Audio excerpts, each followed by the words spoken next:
Il existe une plante aux propriétés similaires à celles d'un médicament, mais qui pousse sans la moindre goutte de pluie. Elle fait baisser la glycémie de 30% après un seul repas. Sans ordonnance, sans brevet, sans pharmacie, elle se cultive facilement dans son jardin, dans du sable pur ou même sur un toit en béton. Une seule plante permet de produire des médicaments pour un an. En 2014, des chercheurs mexicains l'ont testé en comparaison avec un médicament contre le diabète. La plante s'est avérée aussi efficace que le médicament, mais elle ne coûtait rien. Elle poussait à l'état sauvage, ce qui la rendait dangereuse, non pas pour la santé, mais pour le profit. Voici l'histoire de cette plante qui a nourri des empires, enrichi des rois et soigné des millions de personnes, jusqu'à ce que nous décidions de la considérer comme une mauvaise herbe. Les archives s'ouvrent dans un laboratoire stérile de Mexico. Nous sommes en 2014. Des chercheurs sont confrontés à une situation critique. 14 patients atteints de diabète de type 2 sévère, tous sous traitement, souffrent toujours de pics de glycémie dangereux. Les scientifiques décident de tester un remède de grand-mère. Ils donnent à la moitié des patients un petit déjeuner riche en glucides destiné à provoquer une hyperglycémie. Chili con carne, tortilla, haricots, le genre de repas qui fait généralement grimper le taux d'insuline en flèche, endommage les vaisseaux sanguins et met le pancréas à rude épreuve. Ensuite, ils donnent à l'autre moitié exactement le même repas, mais avec un ajout, 300 grammes de figues de Barbarie cuites à la vapeur. Les résultats n'étaient pas seulement une amélioration statistique, c'était une révélation. Le groupe ayant consommé du cactus a présenté une réduction significative de sa glycémie. L'air sous la courbe, qui mesure les pics de glucose dangereux pour les reins et les yeux, est passé de 443 à 287. La plante avait un index glycémique de 32, inférieur à celui de l'avoine et du maïs. Mais voici ce qui terrifiait l'industrie pharmaceutique. Cette plante n'agissait pas comme un médicament agissant sur une voie chimique spécifique. Elle agissait comme un protecteur. Et le secret résidait dans sa substance visqueuse. Les botanistes l'appellent mucilage. C'est cette substance épaisse et collante qui suinte du coussinet lorsqu'on le coupe. Pour le consommateur moderne, cette substance visqueuse est peu appétissante. On essaie de l'éliminer par lavage. On essaie de la faire disparaître par sélection. Mais cette substance visqueuse est le médicament. Lorsqu'elle pénètre dans l'estomac, le mucilage se dilate. Il tapisse la paroi du tube digestif, créant une barrière physique. Il emprisonne les glucides du repas, ralentissant leur transformation en sucre. Il transforme un pic de glycémie rapide en une courbe lente et maîtrisable, un mécanisme naturel de libération prolongée avec lequel l'être humain a évolué pendant 10 000 ans. Et puis, en un seul siècle, nous l'avons abandonné. Pour comprendre l'ampleur de notre perte, il faut remonter loin dans la vallée de Takan, il y a 12 000 ans. Bien avant les pyramides, avant la domestication du maïs, avant même la cuisson du premier pot en argile, les Noples étaient là. Des traces de consommation humaine remontent à 10 000 avant notre ère. Ce n'était pas qu'une simple source de nourriture, c'était le fondement de la vie dans les déserts volcaniques. L'unique source d'hydratation durant la saison sèche. Lorsque les rivières s'asséchaient, le cactus restait gorgé d'eau. Vers 5000 avant notre ère, il figurait parmi les piliers de la civilisation mésoaméricaine. Un labyrinthe, des haricots et pas d'amis. Mais contrairement au labyrinthe, qui nécessitait l'intervention humaine, l'irrigation et des soins constants pour survivre, le Noal n'avait besoin de rien. C'était une forteresse d'eau au pays du feu. Les Aztèques ne se contentaient pas de la consommer. Ils y bâtirent leur empire. Leur légende raconte que leur dieu, Huitzilopochtli, leur ordonna de parcourir la terre jusqu'à apercevoir un signe précis. Un aigle perché sur un figuier de Barbarie, dévorant un serpent. Ils trouvèrent ce signe sur une île marécageuse au milieu du lac Texcoco. Ils y construisirent leur cité, Tenochtitlan. Son nom signifie littéralement « lieu du figuier de Barbarie. Le cactus était le cœur de l'Empire. Il était sacré. Il symbolisait le cœur même de l'humanité, dures et épineuses à l'extérieur, mais pleines de vie et d'humidité à l'intérieur. Elles savaient ce que la science moderne ne fait que redécouvrir. Ils utilisaient les compresses froides pour soigner les brûlures, appliquant la chair sur les plaies ouvertes pour stopper l'infection. Ils buvaient le jus pour purifier leur foie. Ils faisaient fermenter le fruit sucré, le tuna, pour obtenir une boisson appelée cholange, un élixir probiotique qui maintenait la diversité et la résilience de leur microbiote intestinal. Ils en consommaient pour survivre aux famines, lorsque le maïs se transformait en poussière. Car la plante noble ne faillit jamais. Elle prospère dans les cendres volcaniques. Elle pousse dans les fissures de la pierre. Elle est un moteur de survie. Mais la plante noble leur offrait autre chose. Quelque chose qui allait remodeler l'histoire du monde et finalement conduire à son éradication. Sur ces coussinets vivait un minuscule secret, une cochenille. Pour un œil non averti, cela ressemble à un champignon blanc ou à une maladie. Mais si on l'écrase entre les doigts, cela saigne. La plante produit de l'acide carminique, un mécanisme de défense contre les fourmis. Mais pour les humains, ce n'était pas le sang du figuier de Barbarie, mais une couleur rouge intense. Il fallait 70 000 insectes pour obtenir une livre de teinture, mais c'était le rouge permanent le plus éclatant que le monde ait jamais vu. Quand Hernán Cortés arriva en 1519, il ne vit pas une pharmacie, il ne vit pas un super aliment.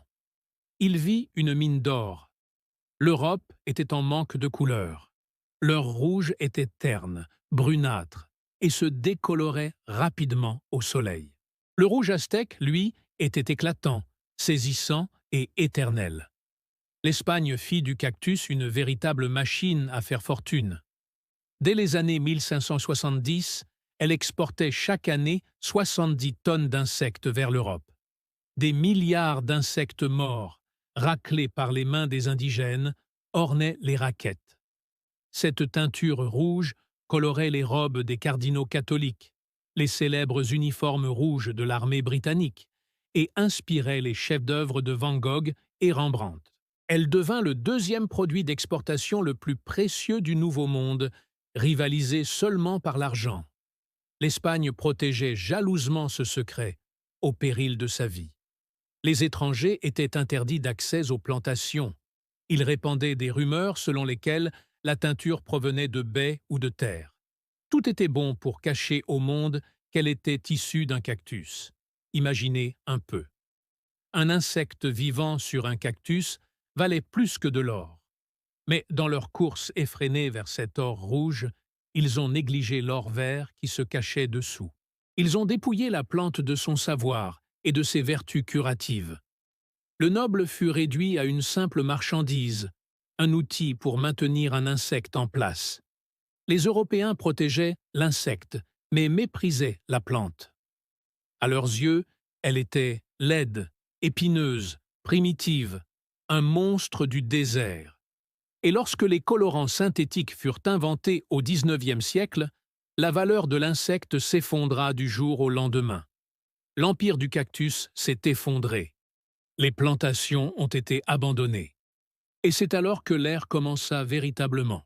Au XXe siècle, la plante qui avait permis aux civilisations de prospérer fut rebaptisée. Aux États-Unis, les éleveurs, agacés par ses épines, y voyaient une nuisance. Elle concurrençait l'herbe et irritait la bouche de leur bétail.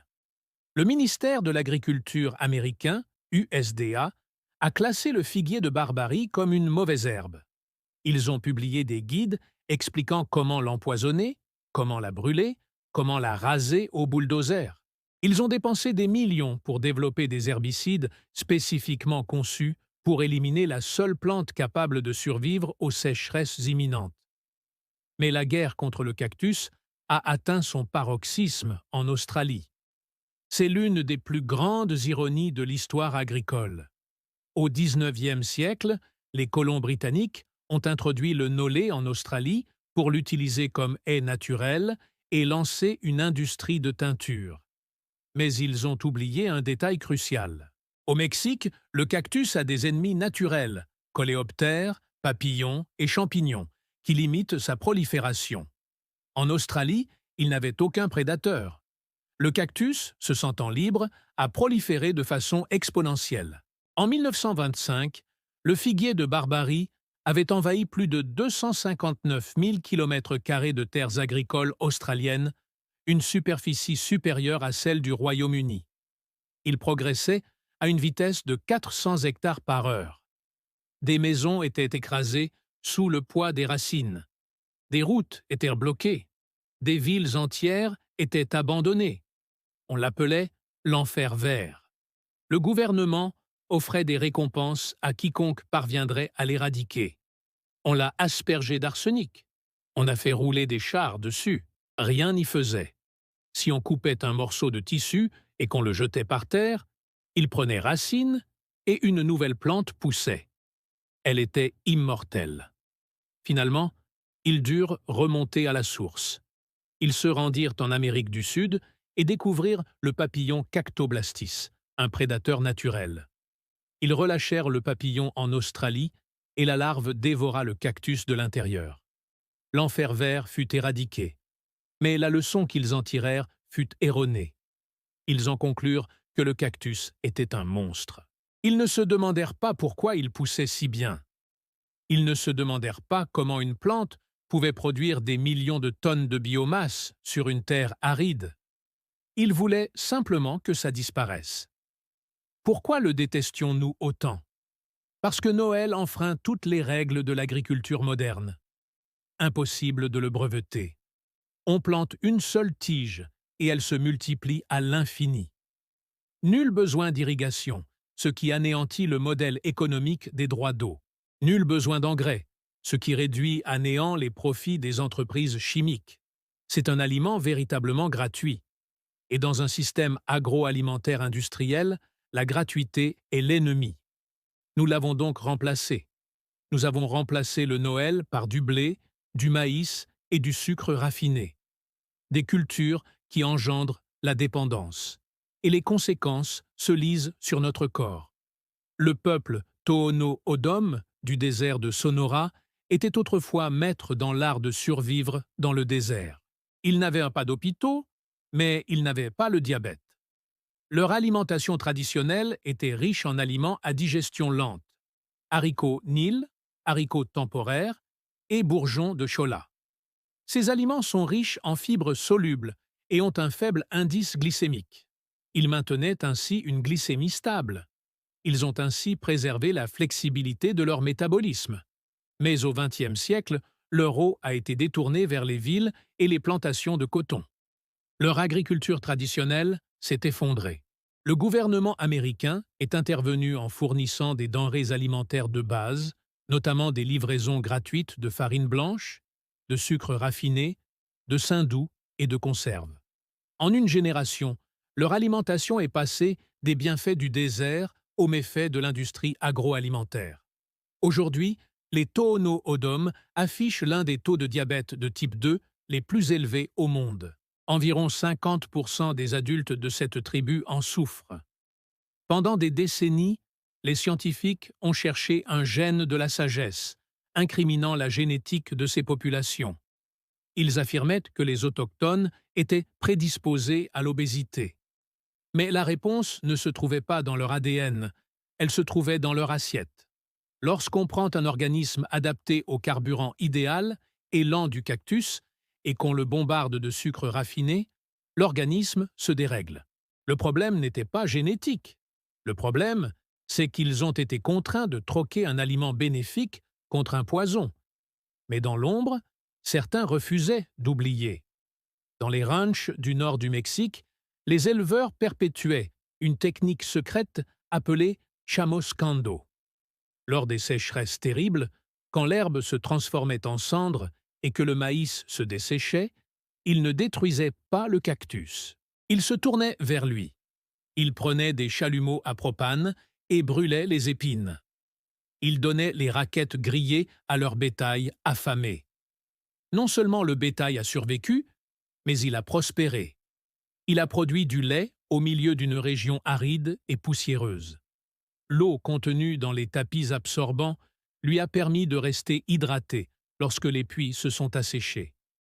La plante les sauvait, tout comme elle avait sauvé leurs ancêtres.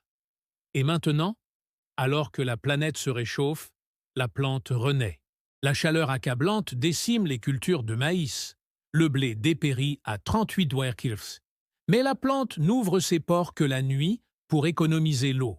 Elle utilise un miracle biologique appelé photosynthèse chromosomique ou métabolisme acide chlorhydrique. La plupart des plantes sont comme nous. Elles respirent le jour. Elles ouvrent leurs pores pour absorber le dioxyde de carbone, mais sous un soleil de plomb, elles perdent d'énormes quantités d'eau par évaporation. C'est pourquoi le maïs et le blé meurent en période de sécheresse. Ils meurent littéralement de sueur. Le nol, c'est différent. Ça fonctionne de nuit. Durant la chaleur accablante du jour, ses pores restent hermétiquement fermés. Elle attend le coucher du soleil. Ce n'est que lorsque l'air se rafraîchit qu'elle ouvre ses pores pour respirer. Elle stocke le dioxyde de carbone sous forme d'acide, le conservant jusqu'au lever du soleil pour le transformer en sucre. Ce mécanisme fait du Nil l'une des plantes les plus économes en eau au monde. Pour produire 1 kg de matière sèche, le blé a besoin de 500 kg d'eau. Le Nil, lui, n'en requiert que 50. Il est 10 fois plus efficace que les cultures que nous utilisons actuellement. Il peut survivre à 49 degrés, 120 degrés. Il peut passer des mois sans pluie et produire malgré tout un légume juteux et hydratant. Au Mexique, des agriculteurs utilisent désormais le cactus pour produire du biogaz et alimenter des villages entiers grâce à la fermentation de ces raquettes. L'entreprise Nopal Limex a construit une usine de biogaz fonctionnant exclusivement au cactus. Les raquettes sont broyées, mélangées à du fumier et laissées à fermenter. Le gaz produit alimente les machines et les camions. Imaginez l'ingéniosité du système. Une plante qui pousse sur des terres arides, sans eau, peut être transformée en carburant propre. Pas de forage, pas de fracturation hydraulique, pas de conflit lié aux oléoducs. Juste le soleil, le cactus et le gaz. D'autres l'utilisent pour créer du plastique biodégradable. Des scientifiques transforment le mucilage, cette substance visqueuse ancestrale, en un plastique non toxique, comestible et biodégradable en quelques semaines, et non en plusieurs siècles. On découvre que cette plante pourrait remplacer les industries pétrolières responsables du dérèglement climatique. Mais son plus grand atout réside dans le corps humain. De nouvelles études confirment que la pectine contenue dans l'opale contribue à réduire le mauvais cholestérol LDL. Ces antioxydants, les bétalanes, les mêmes pigments qui donnent leur couleur à la betterave, combattent le stress oxydatif cellulaire. Elle nourrit les bactéries bactaroides de l'intestin, ces bons micro-organismes que l'alimentation moderne affame. Elle réduit l'inflammation, ce fléau silencieux à l'origine des maladies cardiovasculaires. C'est l'antidote parfait au monde inflammatoire que nous avons créé. C'est la plante qui guérit les dommages que nous nous sommes infligés. Le noble nous enseigne une dure leçon. Pendant 500 ans, nous avons couru après l'or rouge, le profit, l'extraction, la richesse rapide. Nous avons ignoré l'or vert, la santé, la résilience, la durabilité. Nous nous sommes dégoûtés de la vieillesse en mangeant. Cette nourriture n'a jamais été conçue comme un produit, mais comme une relation. La nature généreuse n'a jamais cessé de prodiguer ses bienfaits. Nous avons simplement cessé de l'écouter. La mémoire renaît. Dans les jardins, sur les marchés et dans la nature sauvage, l'or vert fait son retour. La prochaine fois que vous apercevrez un figuier de Barbarie poussant au bord du chemin, délaissé et poussiéreux, ne détournez pas le regard. Vous contemplez un survivant. Vous contemplez une pharmacie intérieure. Vous contemplez peut-être l'avenir de l'agriculture.